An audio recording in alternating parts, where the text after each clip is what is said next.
మొదటి 4 వచనములు అందరం కలిసి మరి భాగం చదువు. 1 సమూయేలు 18వ అధ్యాయం మొదటి 4 వచనాలు.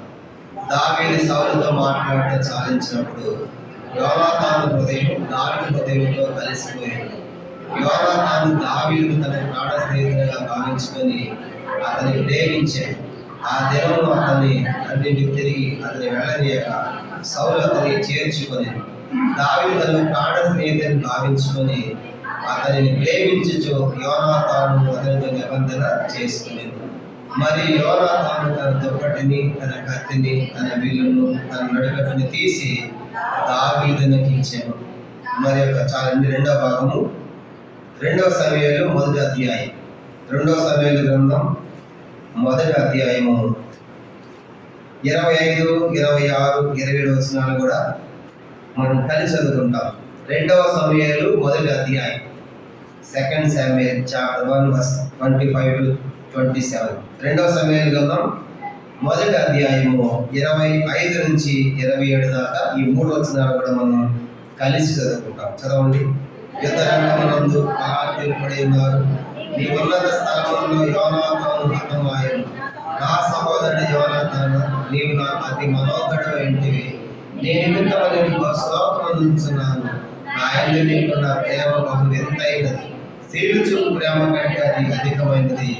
అయ్యో బలాఢ్యులు పడిపోయారు, యుద్ధ సన్నద్ధులు నశించేది. ప్రార్థన. పరలోకమందున్న మా తండ్రి యేసు ప్రభువారి పరిశుద్ధ పుణ్యనామం పేరట ఈ నూతన మాసములో మొదటి ప్రభు దినములో చేరి మిమ్మల్ని ఆరాధన నిమిత్తమై తీసుకొచ్చిన ఈ పరిశుద్ధ లేఖనాలపై స్తోత్రం. ఈ దినం ప్రభు విశేషమైన దినముగా లోకములో కూడా ప్రభు మరి ఏర్పాటు చేశారు. మరి ఫ్రెండ్షిప్ డే అని, మరి స్నేహితుల దినోత్సవం అని కూడా లోకం అంతా జరుపుకుంటున్నారు. అందుకే మీ స్తోత్రాలు. నిజంగా స్నేహం కూడా ఎంతో గొప్పది. అది భక్తి లేని స్నేహం కాదు, లోక స్నేహం కాదు తండ్రి. మరి ఎలాంటి స్నేహం కలిగి ఉన్నారనే సంగతులు కూడా ఏదైనా మేము చూడబోతున్నాం.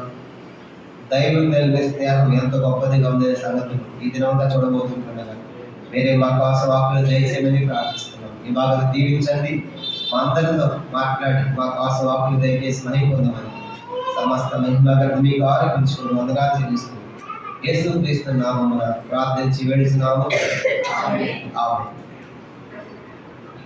మనం చదువుకున్నటువంటి 2 వాక్య భాగాలు మనం చదువుకున్నాము. దాంట్లో మొదటిది మరి 1 సమూయేలు 18వ అధ్యాయం మరి మొదటి 4 వచనాలు. 2వ సమూయేలు గ్రంథం 1వ అధ్యాయం 25 నుంచి 27 వచనం మనం చూసినప్పుడు ఇద్దరు స్నేహితులు మనకు కనబడుతున్నారు. ఈ వాక్య భాగం ఈరోజు మరి ఎందుకు చదివినప్పటికీ మీకు అర్థమై ఉండాలి. ఈరోజు ఏంటంటే ఫ్రెండ్షిప్ డే కనుక, స్నేహితుల దినోత్సవం కనుక అందరూ కూడా సంతోషం. కాబట్టి ప్రతి ఒక్కరి స్నేహితులు ఉంటారు, మంచిదే. కనుక అయితే మనం కూడా ఆ స్నేహం ఎంతో గొప్పదిగా ఉండాలని మనం చూడబోతున్నాము. అయితే ఆ ఇద్దరి స్నేహితుల మధ్య ప్రేమ ఎంత గొప్పదో మరి ఆరాధన వర్తమానంలో మనం చూడబోతున్నాం. గమనించామంటే 1 సమూయేలు 18వ అధ్యాయం చూసినప్పుడు ఇక్కడ మనకు ఇద్దరు స్నేహితులు మనకు కనబడుతున్నారు. ఒక ఆయన యోనాతాను, మరొక వ్యక్తి ఏమో దావీదుగా మనం చూస్తాం. యోనాతాను ఏమో మరి సౌలు యొక్క మొదటి కుమారుడు, జ్యేష్ఠ కుమారుడు, పెద్ద కుమారుడు, రాజవంశానికి చెందినవాడిగా మనకు కనబడతాడు.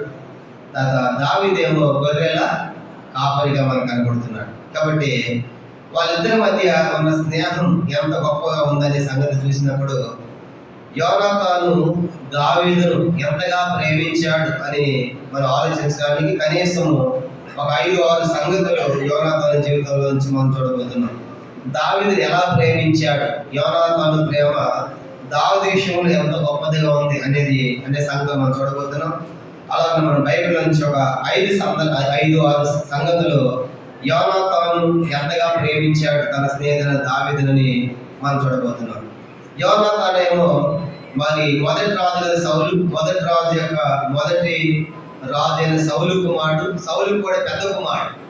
సౌలు తర్వాత రాజు అవ్వాల్సిన యోనాతానే నెక్స్ట్. కనుక వాస్తవానికి అయితే ఆ లిస్టు, ఆ లెక్కలు అట్లాంటిది ఇప్పుడు అట్లా ఒక రాజు కుమారుడిగా ఉండి ఆయన ఎవరిని ప్రేమించాడంట? గొర్రెలు కాసేటువంటి దావీదుని ప్రేమించాడు. చూడండి, అసలు ఇద్దరు పొందాలి ఉంటుందా? కానీ యోనాతాను ఏమో రాజు కుమారుడు, దావీదేమో గొర్రెల కాపరి. కానీ మనం కూడా స్నేహితులు కూడా ఎట్లా ఉంటారంటే లోకంలో వాళ్ళ స్థాయిని బట్టి, కులాన్ని బట్టి, డబ్బుని బట్టి కనుక స్నేహితులు కలిగిన వారు మనం ఉంటాం. అట్లా ఆలోచించినప్పుడు అసలు ఇద్దరికి పొంతన ఉండదు కానీ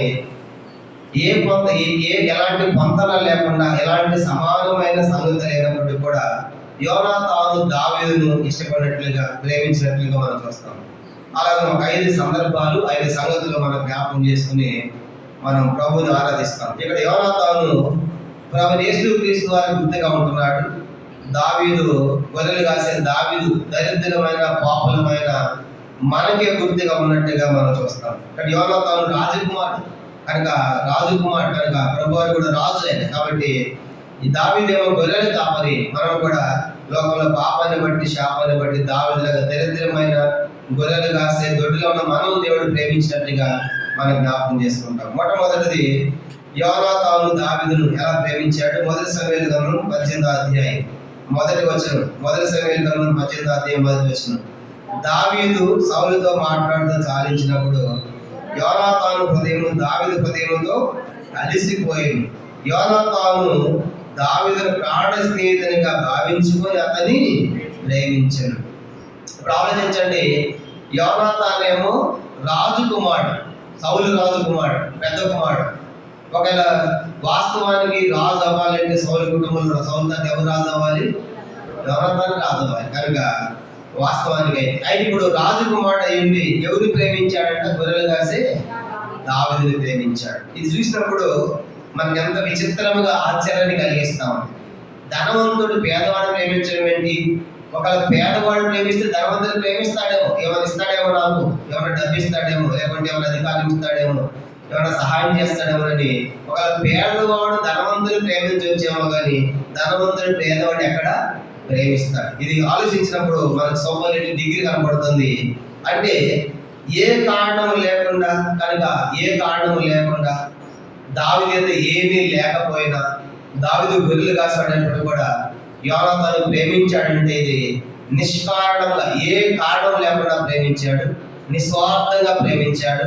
దావీదు యొక్క ఏమి ఆశించకుండా ప్రేమించాడు. అదే మరి యోనాతాను కారణం ఏంటంటే స్నేహితునిగా భావించుకున్నాడు. ఒక స్నేహితుడిగా దావీదు యొక్క ఏమి లేకపోయినా పర్వాలేదు, అతను గొర్రెలు కాసాడని పర్వాలేదు, అతను పేదవాడైనా పర్వాలేదు, ధనం లేకపోయినా పర్వాలేదు, ఇతను నాకు కావాలి అనుకున్నాడు. అది నిష్కారణమైన, నిస్వార్థమైన ప్రేమ మనకి యోనాతానులో కనబడుతుంది. యేసుప్రభు వారు కూడా మనం అట్లాగే ప్రేమించాడు. వాస్తవాన్ని మనం ప్రేమించడానికి మన ఎంత ఏముంది? యేసుప్రభు వారికి మన ఎంత పాపము తప్ప ఆయనకి సంబంధించింది ఏముందో మనలు. ఆయన మనం చూసినప్పుడు నరకానికి పాత్రలు కదా. పాపము చేసి బైబిల్ సెలవిస్తా ఉంది, పాపము చేయని వాడు ఒక్కడు లేడని రాయబడింది. ఏ భేదము లేదు, అందరూ పాపము చేసి దేవుడి పైన పొందలేకపోతారని రాయబడింది. నీతిమంతుడు లేడు, ఒక్కడు లేడని రాయబడింది. ఇలాగా లోకల్ మనుషులందరూ చెడిపోయారు, పాడైపోయారు. ఇట్లాంటి మనుషులను ఆ దేవాది దేవుడు ప్రేమించడానికి మన ఎంత ఆయన ఏముందని ప్రేమించాడు అని ఆలోచించినప్పుడు, ప్రభా నన్ను ప్రేమించడానికి ఏంటి, నా ఎంత ఏముంది, కనుక నీకు పనికిరాని పాపము తప్ప ఎందుకు పనికిరాని వాడిని, పనికిరాని దాన్ని అట్లాంటి నన్ను ప్రేమించి నా కోసం ప్రాణం పెట్టావా అని మన దేవుని ఆరాధించబద్ధమైన ఇది మొదటి ప్రాముఖ్యమైన సంగతి. యేసు ప్రభువారిని మనం ప్రేమించలేదు. యేసు ప్రభువారు మన ఎంత ఏమన్నా దొరుకుతుందని చెప్పేసి ఆశించి కూడా ప్రేమించలేదు. అది ఆశించడానికి కూడా మన ఎంత ఏమి కూడా లేదన్నమాట. పాపాన్ని, శాపాన్ని బట్టి దరిద్రమై ఉన్నాం. అట్లాంటి మనం ఆయనకి ఏమి ఇవ్వగలము? అందుకే మనం ఆయన ప్రేమించలేదు. కానీ దావీదు యోనాతాను ప్రేమించలేదు, కానీ యోనాతానే మొదటి దావీదును ప్రేమించాడు. అందుకే మొదటి యోహాను పత్రిక 4వ అధ్యాయం చూడండి. దేవుడు కూడా మనం అలా ప్రేమించాడు. మనం ఆయన ప్రేమించలేదు, కానీ దేవుడే మనల్ని ప్రేమించాడు. మొదటి యోహాను పత్రిక 4వ అధ్యాయము మనం చూసినప్పుడు 19-20 వచనాలు. మొదటి యోహాను పత్రిక 4వ అధ్యాయము 19-20 వచనాలు మనం చదువుకుంటాం. 19 ఆయనే మొదట మనల్ని ప్రేమించిన కనుక మనము ప్రేమించుచున్నాం. ఎవడైనాను నేను దేవుని ప్రేమించున్నానని చెప్పి తన సహోదరుని ద్వేషించినట్లా అతడు అబద్ధికుడకు. తాను చూసిన తన సహోదరుని ప్రేమింపని వాడు తాను చూడని దేవుని ప్రేమింపలేడు. గమనించామంటే ఆయనే మొదట మనం ప్రేమించాడు. దేవుడు మనం ప్రేమించలేదు కానీ ఆయన మన వెంట పడ్డాడు, ఆయన మనం ప్రేమించాడు. కానీ ఉదయకాలం ప్రభా మరి ఏ హేతువు లేకుండా, ఏ కారణం లేకుండా కనుక నిస్వార్థముగా కనుక నాది ఏమి ఆశించకుండా నిస్వార్థమైన ప్రేమతో నన్ను ప్రేమించావు, నా కోసం ప్రాణం పెట్టినందుకు నీకు స్తోత్రం అని చెప్పాలి. కాబట్టి ఇది మొదటి ప్రాముఖ్యమైన సంగతి. ఏ కారణం లేకుండా మరి దావీదు అతను ఏమి ఆశించకుండానే మరి యోనాతాను ప్రాణ స్నేహితునిగా భావించినట్లుగా ప్రేమించినట్లుగా యేసు ప్రభువు కూడా మనల్ని అలా ప్రేమించాడు. కాబట్టి మనం ప్రేమించలేదు కానీ ఆయన ప్రేమించాడు. వాస్తవానికి మన ఇవ్వటానికి కూడా మన అంత ఏమీ లేదు, అయినప్పుడు కూడా ప్రభువు దరిద్రమైన మరి దాసులమైన మనల్ని ఆయన ప్రేమించడానికి ఇష్టపడ్డాడు. దాన్ని బట్టి ఈ ఉదయకాలం మన ప్రభుని ఆరాధించే బద్దులమన్నాం. ఇది మొదటి సంగతి. రెండవ చూద్దాము, మొదటి సమూయేలు గ్రంథం 18వ అధ్యాయం. మొదటి సమూయేలు గ్రంథం 18వ అధ్యాయము. ఇక రెండవ సంగతి చూసినప్పుడు యోనాతాను ఏ రీతిగా దావీదుని ప్రేమించాడు అన్నది రెండవ సంగతి జ్ఞాపకం చేసుకుంటాం. మొదటి సమూయేలు గ్రంథం 18వ అధ్యాయం 4వ వచనం చదువుదాం అందరం కలిసి. మొదటి సమూయేలు గ్రంథం 18వ అధ్యాయం 4వ వచనము అందరం కలిసి చదవండి. మరి యోనాతాను తన దుప్పటిని, తన కత్తిని, తన విల్లును, తన నడికట్టుని తీసి దావీదునకు ఇచ్చాను. ఇవన్నీ యోనాతాను దగ్గర ఉన్నాయి. దుప్పటి ఉంది, కత్తి ఉంది, విల్లు ఉంది, నడికట్టు ఉంది. దుప్పటి ఏమో ఎలీషా జీవితంలో చూసినప్పుడు వెళ్ళిపోతా ఆ దుప్పటి ఎలీషా మీద వదిలిపెట్టాడు, పరిచయం చూపిస్తా ఉంది. నా తర్వాత నువ్వే సాగించాలని. కత్తి వాక్యాన్ని చూపిస్తా ఉంది. అంత మాత్రమే కాదు, కత్తి అనగా నీవే రాజు అవుతావు, ఇక నీవే యుద్ధం చేయాలి అని చూపిస్తా ఉంది. విల్లు మరి విజయశాలి చూపిస్తా ఉంది, నువ్వు విజయం సాధిస్తావని చూపిస్తా ఉంది. నడికట్టు అనేది సత్యమైన నడికట్టు దట్టు అంటాడు. అది పరిచర్య. యేసు ప్రభువు నడికట్టును కట్టుకొని పాదములు కడిగాడు, సేవలు పరిచయం చూపిస్తా ఉంది. ఇవన్నీ చూసినప్పుడు యోనాతాను తనకున్నవన్నీ కూడా తన దుప్పటి ఇచ్చాడు, తన కత్తి ఇచ్చాడు, తన విల్లు ఇచ్చాడు, తన నడికట్టు ఇచ్చాడు. ఒక మాట చెప్పాలంటే తనకున్న సమస్తమును ఎవరికి ఇచ్చాడు? యోనాతాను దావీదునికి ఇచ్చాడు. ఒక మాట చెప్పాలంటే ఇది ఆలోచించినప్పుడు తన మహిమను ఇచ్చాడు. కనుక వాస్తవానికి సౌలు తర్వాత రాజు యోనాతాను అవ్వాలి. అట్లాంటిది ప్రాణ స్నేహితుగా భావించుకొని దేవుని యొక్క చిత్తాన్ని, దేవుని యొక్క సంకల్పాన్ని అర్థం చేసుకున్న యోనాతాను నేను కాదు రాజు అవ్వాల్సింది, ఎవరు అవ్వాలి? దావీదు అవ్వాలని గుర్తించాడు. అందుకే తనకున్న సమస్తాన్ని కూడా దావీదుకి ఇవ్వడానికి ఏమాత్రం వెనకాడలేదు. తనకున్న సమస్తాన్ని దావీదుకి ఇచ్చి యోనాతాను రిక్తుడయ్యాడు. కనుక తనకున్నవన్నీ ఎవరిస్తారు? అలాగన ఆయన అన్ని ఇవ్వడానికి ఆయన ఇష్టపడ్డాడు. ఒక మాట చెప్పాలంటే తన స్థానమే మరి దావీదుకి ఇవ్వడానికి ఏమాత్రం వెనకంజ వేయని వాడుగా స్నేహానికి దిలివెత్తి నిదర్శనంగా మనకి యోనాతాను కనబడుతున్నాడు. అందుకే తనకున్నవన్నీ కూడా మరి యోనాతానుకి ఇచ్చినట్టుగా యోనాతాను దావీదుకి ఇచ్చినట్లుగా మనం చూస్తాం. యేసు ప్రభువుని కూడా అలాగే చేశాడు. 2 కొరింథీ పత్రిక 8వ అధ్యాయం. ఆయన కూడా ధనవంతుడై ఉండి మనము తన దారిద్ర్యం వల్ల ధనవంతులు కావాలని మన నిమిత్తం ఆయన దరిద్రుడైన. 2 కొరింథీ పత్రిక 8వ అధ్యాయం 9వ వచనం. 2 కొరింథీ పత్రిక 8వ అధ్యాయము మనకు 9వ వచనం. 2 కొరింథీ పత్రిక 8వ అధ్యాయం 9వ వచనం. మీరు మన ప్రభువైన యేసుక్రీస్తుకు ఎరుగుదురు కదా, ఆయన ధనవంతులై ఉండి మీరు తన దారిద్ర్యం ధనవంతులు కావాలి మీ నిమిత్తము దరిద్రుడాయన. అలా యోనాతాను ఏ రీతిగా తనకున్న సమస్తాన్ని కూడా దావీదుకి ఇవ్వడానికి ఇష్టపడ్డాడు, యేసు ప్రభువుని కూడా ఆయన ధనవంతులై ఉండి మన దారిద్ర్యాన్ని ఇష్టపడ్డాడు. మన ధనవంతులు కావాలని ఆయన దారిద్ర్యం భరించడానికి దరిద్రుడు అవడానికి ఆయన ఏమాత్రం వెనుకంజ వేయలేదు. ప్రభు నీ ప్రేమ ఎంత గొప్పది, కన్నా నీ యొక్క ధనవంతమైన నాకు అనుగ్రహించి నా దారిద్ర్యాన్ని నువ్వు భరించినందుకై నీ స్తోత్రాలు. కానీ అలాగే నా విషయంలో ప్రేమించినందుకై నేను స్తుతిస్తూ ఉన్నానని చెప్పి మన దేవుని ఆరాధించాలి. ఇది రెండవ ప్రాముఖ్యమైన సంగతి. యోనాతాను తనకున్న సమస్తమును దావీదుకి ఇచ్చి ప్రేమించాడు. అలాగే యేసు ప్రభువు కూడా ఆయన ధనవంతుడు, మనం దరిద్రులము కనుక మన స్థానాన్ని ఆయన తీసుకున్నాడు. ఆయన ధనవంతమైన మనకి ఇవ్వడానికి కాను, ఆయన దరిద్రుడు అయినందుకు కాను ఈ ఉదయకాలం దేవుని మనము ఆరాధించే బద్దులమైన. మూడో సంగతి చూద్దాం. మూడో సంగతి మొదటి సమూయేలు గ్రంథం 19వ అధ్యాయం. మొదటి సమూయేలు గ్రంథం 19వ అధ్యాయం 4-5 వచనాలు చదువుదాము. మొదటి సమూయేలు గ్రంథం. ఇక మూడో సంగతి చూసినప్పుడు యోనాతాను దావీదు విషయంలో చేస్తున్న 3వ కార్యం మనం చూసినప్పుడు, ప్రేమతో చేసే 3వ కార్యం మొదటి సమూయేలు గ్రంథం 19వ అధ్యాయం 4-5 వచనాలు మనం కలిసి చదువుతాం. 4వ వచనం, యోనాతానును తన తండ్రి అయిన సౌలుతో దావీదుని గురించి దయగా మాట్లాడి, నీ సేవకుడైన దావీదు నీ విషయంలో ఏ తప్పిదమును చేసిన వాడు కాక బహు మేలు చేసిన కనుక రాజా నీవు అతని విషయంలో ఏ పాపము చేయకుందో గాక. అతని ప్రాణములకు తెగించి ఆ ఫిలిష్తీయుని చంపగా యెహోవా ఇశ్రాయేలు అందరికీ గొప్ప రక్షణ కలుగజేశాను. అది నీవే చూచి సంతోషించేదే కదా. నిష్కారణంగా దావీదుని చంపి నిరపరాధిక ప్రాణం తీసి నీవు ఎందుకు పాపం చేయదు అని మనవి చేయగా అని చూస్తాం.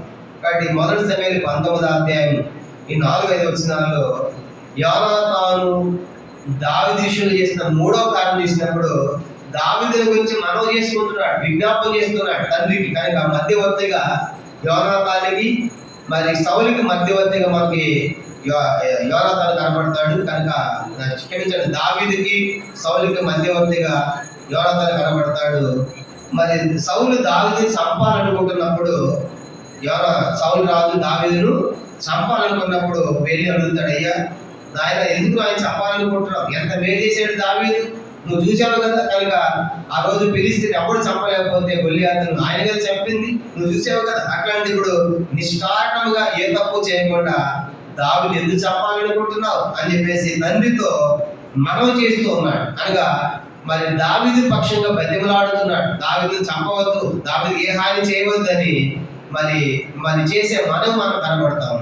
సరిగ్గా యేసు ప్రభువు ఇట్లాంటి ప్రార్థన చేశాడు. లూకా సువార్త 23వ అధ్యాయం 34వ వచనంలో ఆయన శిలువ మీద వేలాడుతూ ఏమన్నాడు, తండ్రి వీరేమి చేయుచున్నారో వీరిని క్షమించుము అనే రీతిగా అందరిని క్షమించమని యేసు ప్రభువు ఎలా పలికాడో, ఇప్పుడు ప్రత్యేకంగా మధ్యవర్తిగా యేసుక్రీస్తు స్థానంలో ఉన్నటువంటి యోనాతాను దావీదు విషయంలో తండ్రి అంతా మనవి చేస్తున్నాడు, ఎందుకు చంపాలనుకుంటున్నావు? కనుక నువ్వే చూసావు కదా ఎంత గొప్ప రక్షణ కలుగజేశాడు, ప్రాణాలకు తెగించి పోరాడాడు కదా ఫిలిష్తీయునితో గొల్లియాతుతో.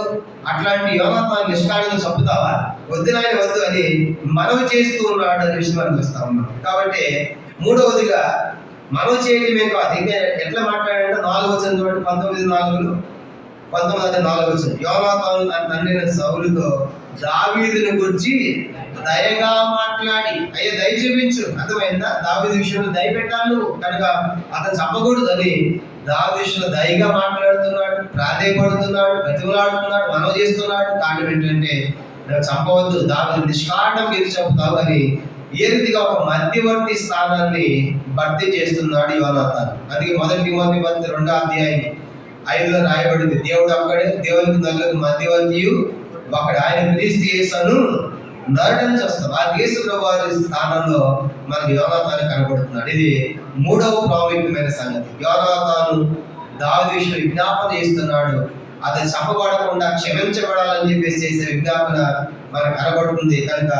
అలా యేసు ప్రభువారిని కూడా మన కోసం విజ్ఞాపన చేస్తున్నాడు. కనుక రోమపత్రిక 8వ అధ్యాయం 34వ వచనం, రోమీయులకు రాసిన పత్రిక 8వ అధ్యాయం, రోమపత్రిక 8వ అధ్యాయము 34వ వచనం మనం చూసినప్పుడు ఏ రీతిగా యోనాతాను మనవి విజ్ఞాపన చేస్తున్నాడో దావీదు గురించి, తండ్రి దేవునికి యేసు ప్రభువారిని కూడా విజ్ఞాపన చేస్తున్నాడు. రోమపత్రిక 8వ అధ్యాయం 34వ వచనం, శిక్ష విధించేవాడెవడు?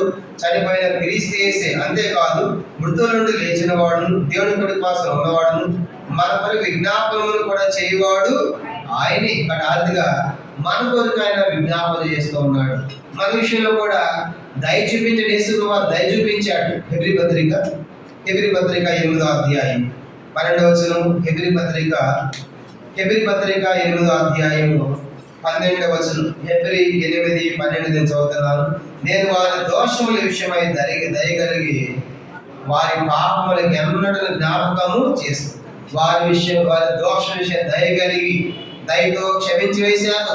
అలా దయగా మాట్లాడాడు యోనాతాను మరి దావీదు విషయంలో. యేసు ప్రభువు మనుషులు దయ చూపించాడు. ఏంటా దయ అంటే మన పాపలకు ఎన్నటికని జ్ఞాపకం చేస్తున్నాడు. అలాగే దయ చూపించి మన కోసం విజ్ఞాపన కూడా చేస్తూ ఉన్నాడు. దాన్ని బట్టి ఉదయకాలం ప్రభువా నువ్వు నా విషయంలో దయ చూపించి నా పాపాన్ని క్షమించావు. అంత మాత్రమే కాదు, నాకు విజ్ఞాపనం కూడా తండ్రి చేస్తుంది కానీ స్తోత్రం అని చెప్పాలి. ఇది మూడవ ప్రాముఖ్యమైన సంగతిగా మనం జ్ఞాపకం చేయబడుతుంది.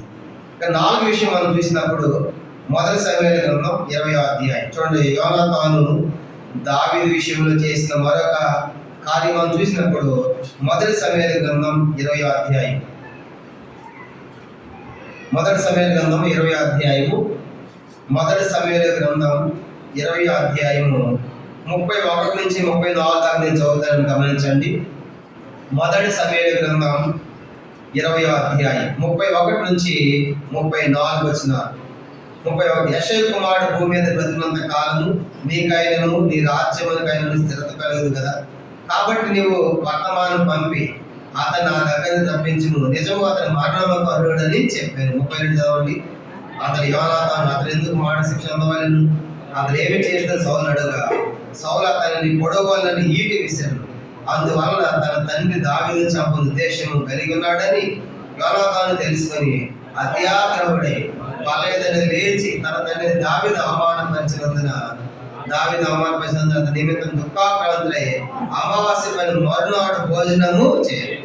కానీ ఇప్పుడు ఏం జరిగిందంటే 30 పైన 30 కూడా చదువుదాము. సౌలు యోనాతాను మీద బహుగా కోపడి అడగొట్టు దాని కొడుక, నీకును నీ తల్లి మానవ సిగ్గున్నట్లుగా నీ యెషయా కుమారుని సేవకుని సంగతి నాకు తెలిసినది కాదు. గమనించమంటే యోనాతాను దావీదు నిమిత్తమై చెడ్డ మాట పడ్డాడు, తిట్లు తిన్నాడు. మరొక చెప్పాలంటే తిట్టాడు అన్నాడు. సో నీకు బుద్ధి లేదంటారా, ఎట్లా సేకరిస్తే యెషయా కుమారుని, కాబట్టి నీకు సిగ్గు లేదా కానీ ఆ దావీదు కుమారుడు బతికినంతకాలం నీకు రాజ్యం వస్తుందా, ఎట్లా ప్రేమిస్తావని దావీదు విషయమై చెడ్డ మాట పడ్డాడు. కానీ దావీదు విషయమై తిట్లు తిన్నాడు. ఎవరంట? యోనాతాను. కనుక సౌలు తిట్టాడు కనుక, కుమారుడు తిట్టాడు కనుక, ఎందుకలా ప్రేమించి ఎలా సేకరిస్తావు? అతను బతికుంటే కనుక నీకు రాజ్యం ఎలా వస్తుంది? నీకు రావాలని కదా నాకు ఆపత్రం, నా తర్వాత నువ్వు రావాలని కదా నేను కోరుకుంటుంది. అట్లాంటిది ఇప్పుడు నువ్వు అక్కడ సేకరిస్తే నువ్వు ఎట్లా రాజు అవుతావని దావీదు విషయమై చెడ్డ మాట పడ్డాడు. దావీదు విషయమై తిట్లు తిన్నట్లుగా యోనాతాను గురించి మనం చూస్తాం. కాబట్టి ఇది తెగించాడు. కానీ అంత మాత్రం సౌలు దగ్గరికి వెళ్ళి ఏమన్నాడు చూడండి, ఏమన్నాడు 19వ అధ్యాయంలో, అతడు చావాలంటా ఉంటే 32 ఏమన్నాడు, యోనాతాను అంతటి 19 అంతటి యోనాతాను అతడు ఎందుకు మరణ శిక్ష పొందవని అతడు ఏమీ చేసని సౌలును అడగ. ఎంత ధైర్యం యోనాతానికి! తెగించి వెళ్ళాడు.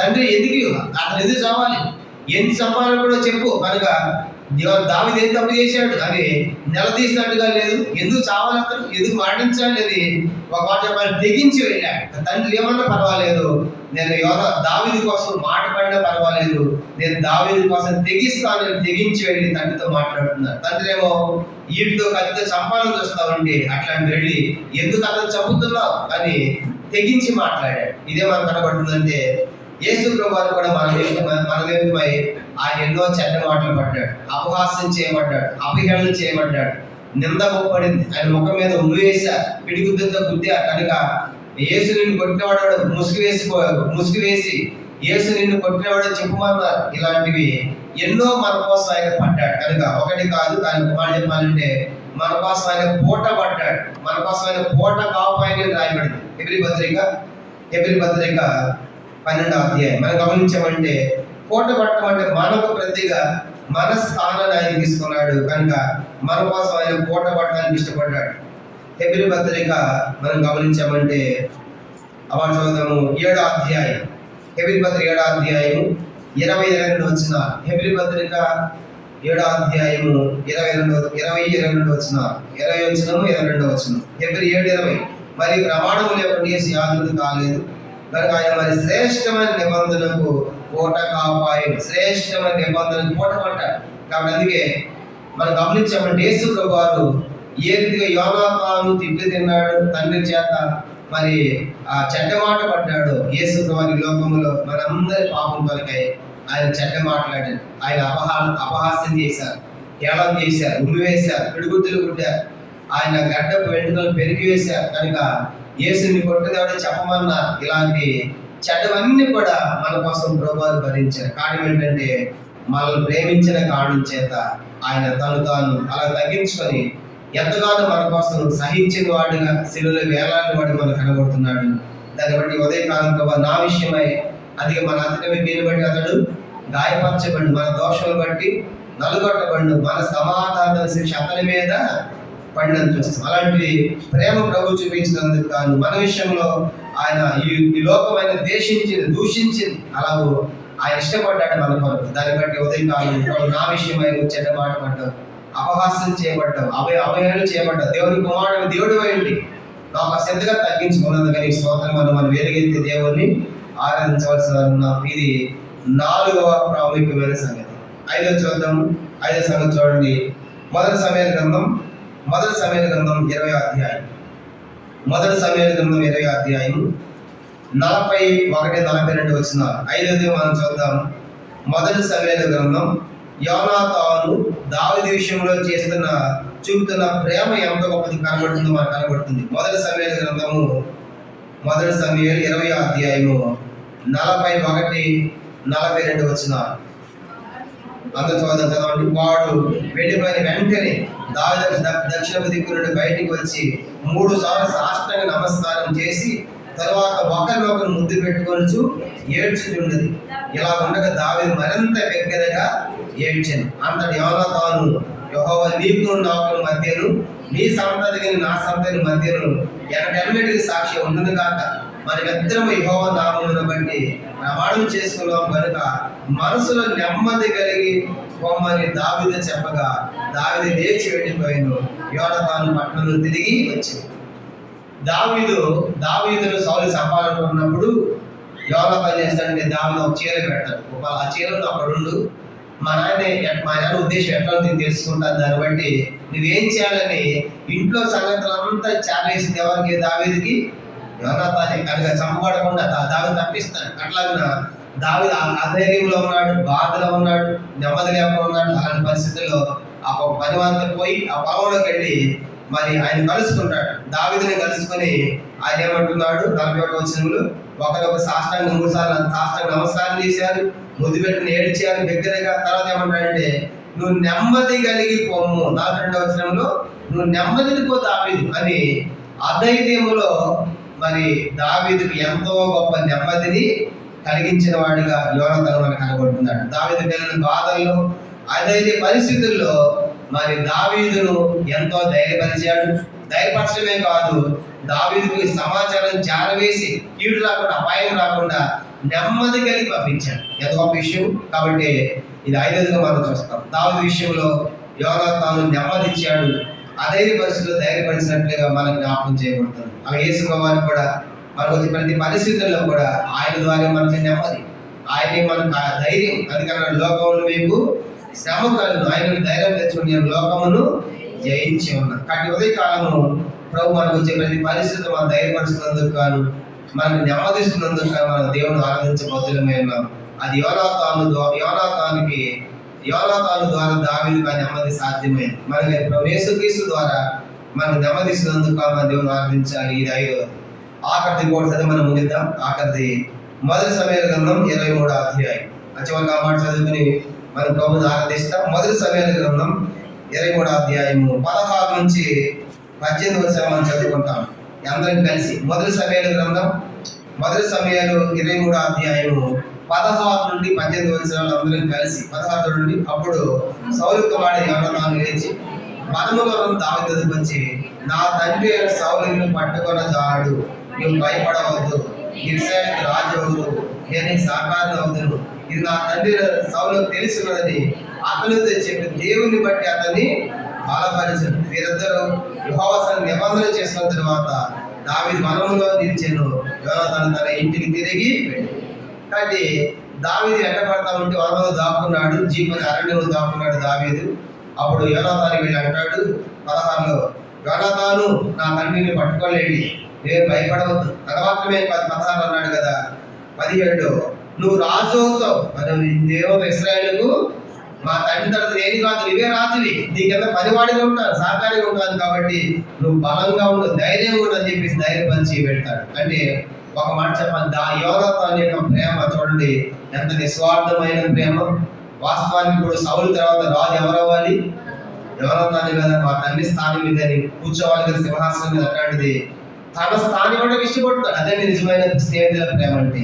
నిస్వార్థమైన ప్రేమ, స్నేహితుల ప్రేమ వీళ్ళిద్దరి మధ్య కనబడుతుంది యోనాతాను దావీదు విషయంలో. అందుకే యోనాతాను సౌలు తర్వాత రాజు తన అవ్వాల్సి ఉన్నప్పటికీ దేవుని యొక్క సంకల్పాన్ని చిత్తాన్ని సౌలు చేయనందుకు కాదు ఆ స్థానం పోయి దావీదుకు వచ్చిన సంగతి యోనాతాను అర్థం చేసుకుని యోనాతాను మరి దావీదు అంటాడు కదా, నువ్వే రాజు అవుతావు కనుక నేను ఈ సాకారంగా ఉంటాను, మా నాయన్ని పట్టుకోలేండి, నేను భయపడవద్దని దేవుని బట్టి అతను బలపరుస్తాడంటే. ఒక మాట చెప్పాలంటే తన సింహాసనము తన స్థానము యోనాతాను ఎవరికి ఇచ్చాడంట? దావీదుకి ఇచ్చాడు. ఇది ఎంత గొప్ప ప్రేమ అండి, ఎంత గొప్ప ప్రేమ. అది యేసు ప్రభువుని కూడా ఈరోజు ఆయన సింహాసనం మనకి ఇవ్వాలని కోరుతున్నాడు. ప్రకటన గ్రంథం 3:21 చెప్పాడు కదా, ప్రకటన 3:21 జయించు వారిని నాతో కూడా నా సింహాసనం ముందు కూర్చోటనిచ్చాను. అంత మాత్రమే కాదు, మన రాజులైన యాదగా సమూహాలుగా చేశాడు. కాబట్టి నేను రాజునే, మీరు కూడా రాజులే, కాబట్టి నా సింహాసనం మీద. దాన్ని బట్టి ఉదయకాలం దేవుని మనము ఎంతగా ఆరాధించాలి, ఎంతగా కీర్తించాలి. అందుకే ఎంతగా దావీదును యోనాతాను ప్రేమించాడండి. మొదటిది ఏంటంటే దరిద్రైన దావీదును ఏమి ఆశించకుండా నిస్వార్థముగా యోనాతాను ప్రేమించాడు. యేసు వారు కూడా అట్లాగే నిస్వార్థమైన ప్రేమించాడు. మనం ఏమి ఆశించుకోవడం మొదటిది. రెండోది ఏమని చూసాము, ప్రేమించి తనకున్న సమస్తం దుప్పటి కత్తి నడిగట్టి వీళ్ళు సమస్తం ఇచ్చాడంటే, రిక్తుడైపోయాడంటే యేసు మనల్ని ప్రేమించి తన ధనవంతమైన జీవితాన్ని మనకివ్వడానికి కాదు, మన కోసం ఆయన దరిద్రులైన దేవుని మనము ఆరాధించాలని చూసాం. మూడో సంగతి ఏం చేశాడు దావీదు, యోనాతాను దావీదు విషయంలో విజ్ఞాపన చేశాడు కనుక దయగా మాట్లాడాడు కనుక ఎందుకు చెప్పాలనుకుంటున్నావు కనుక అని తండ్రితో మనవి చేశాడు. యేసు ప్రభువుని కూడా శిలువలో వేలాడుతూ పాపలైన మనందరి పక్షంగా విజ్ఞాపన చేసినట్టుగా మనం చూసాం. నాలుగవది యోనాతాను దావీదు నిమిత్తం చెడ్డ మాట పడ్డాడు, తిట్లు తిన్నాడు, అడగొట్టు దానికి కూడా కానీ తిట్లు తిన్నాడు కనుక చెడ్డ మాట్లాడాడు, కానీ చెడ్డ మాట పడ్డాడు. యేసు ప్రభువుని కూడా మనస్థానం భరించి మనకు ప్రతిగా ఎన్నో ఆయన అపహేళన ఆయన చేయబడి మనం చూస్తాము. ఇది నాలుగవది. ఐదవది మరి దావీదు అధైర్యంలో ఉన్నప్పుడు నెమ్మది పరిస్థితుల్లో యోనాతాను దావీదు దగ్గరికి వెళ్ళి పాపంలోకి వెళ్ళి అతను ధైర్యపరిచి నెమ్మది కలిగిపోమని నెమ్మది పొందాడు దావీదు తనకు వచ్చిన పరిస్థితులు యోనాతాను ద్వారా. కానీ యోనాతాను ఎవరో కాదు, ప్రభు యేసుక్రీస్తు వారి గుర్తుగా ఉన్నాడు. ఆయన ద్వారా మనకు నెమ్మదిని మనం చూసాము. ఇది ఐదవ సంగతి. ఇక ఆరవది ఆఖరిది ఏంటంటే యోనాతాను దావీదు దగ్గరికి వెళ్ళి చివరిగా అంటాడు కదా, మా ఆయన్ని పట్టుకోలేండి, మేము భయపడొద్దు, నువ్వేమవుతుంది ఇశ్రాయేలుకు రాజు అవుతావు, నేను నీకు పనివాడు ఉంటా సహకారి అంటే నా స్థానం నీకు ఇచ్చేస్తాను దావీదు, కాబట్టి నువ్వే రాజుగా ఉండు అని ఆయన ఆశించినట్టుగా మనం చూస్తాం. తన స్థానము తన రాజరికము దావీదుకి ఇవ్వడానికి ఈ స్నేహితుల ప్రేమ ఏమాత్రం వెనకాడలేదు. అందుకే యోనాతాను చనిపోయినప్పుడు దావీదు ఎంతగా ఏడ్చాడు. రెండో సమయాల గ్రంథం 1వ అధ్యాయం చూడండి. ఇంతగా ప్రేమించిన యోనాతాను విషయంలో యోనాతాను ఏంటంటే తండ్రితో పాటు ఫిలిష్తీయుల మీద యుద్ధానికి వెళ్ళిన తర్వాత ఆ యుద్ధంలో సౌలు చనిపోతాడు, అతని 3 పిల్లలు చనిపోతారు. అలా పిల్లలు చనిపోయినప్పుడు ముఖ్యంగా యోనాతాను చనిపోయినప్పుడు దావీదు ఎంతగా బాధపడుతుందంటే 2వ సమూయేలు గ్రంథం 1వ అధ్యాయం 25వ వచనం, యుద్ధ రంగమునందు బలాద్యులు పడి ఉన్నారు, ఉన్నత స్థలములు యోనాతాను హతమాయన యోనాతాను నీవు ఉన్నతుడు అయ్యా, నీ ప్రేమ ఎంత గొప్పది, నువ్వు ఉన్నత స్థలములో హతులైపోయి చనిపోయావు. అంత మాత్రం నా సహోదరుడు యోనాతాను నీవు నాకు అంటే మనోహరుడుగా ఉన్నావు కాదు, నీ నిమిత్తం బహు శోకం పెంచున్నా, నువ్వు చనిపోయినందుకు కాను ఎంత బాధపడుతున్నానయ్యా, నువ్వు నాకు అంటే మనోహరుడిగా ఉన్నావు. అది మాత్రమే కాదు, నా ఆయన నీకున్న ప్రేమ బహు వింతైన ప్రేమ చూపించావు, దరిద్రుడైన నన్ను ప్రేమించావు, గొర్రెలు కాసి నన్ను ప్రేమించావు, నువ్వు రాజు అయి ఉండి నన్ను ప్రేమించడానికి ఇది వింతైన ప్రేమ కాదా, నీతో సరిపోని అట్లా నా యందు నువ్వు చూపించిన ప్రేమ బాబు ఎంత వింతైనది అయ్యా. ఇంకెంత ఎక్కడంత ప్రేమ, స్త్రీలు చూపు ప్రేమ కంటే కూడా అది ఏ స్త్రీ కూడా అంత ప్రేమ చూపించలేదు, అంత ప్రేమను నాకు చూపించావని యోనాతాను చనిపోయినప్పుడు దావీదు యోనాతాను విషయమై ఎంతగా పశ్చాత్తాపడుతున్నాడో, కేకలు వేస్తున్నాడు, రోధిస్తున్నాడు మనం చూస్తా ఉన్నాం. ఆ విధంగా ఈ ఉదయకాలం మన కోసం ప్రభు మరణించినందుకు కాదు, మనం ప్రభు కొరకై మన ఆరాధన కృతజ్ఞతతో ప్రభుకు మనం చెల్లించబద్ధులమై ఉన్నాం. ప్రభా నన్ను ప్రేమించావు, అతి మనోహరుడిగా ఉన్నావు, అంత మాత్రమే కాదు వింతైన ప్రేమతో ఎందుకు నన్ను ప్రేమించినందుకు కాను నీ స్తోత్రం ఎలుగెత్తి ప్రభుని ఆత్మద సత్యంతో మనం అందరము ఆరాధించదుముగా. ప్రభు తన వాక్యము దీవించదుగా. మనం లేచలబడి ఒక పాట మనం పాడుకుంటాము. ఆ సమయంలో చోటను పాడేటప్పుడు సండే స్కూల్ పిల్లలు వారి క్లాస్ పెడతారు.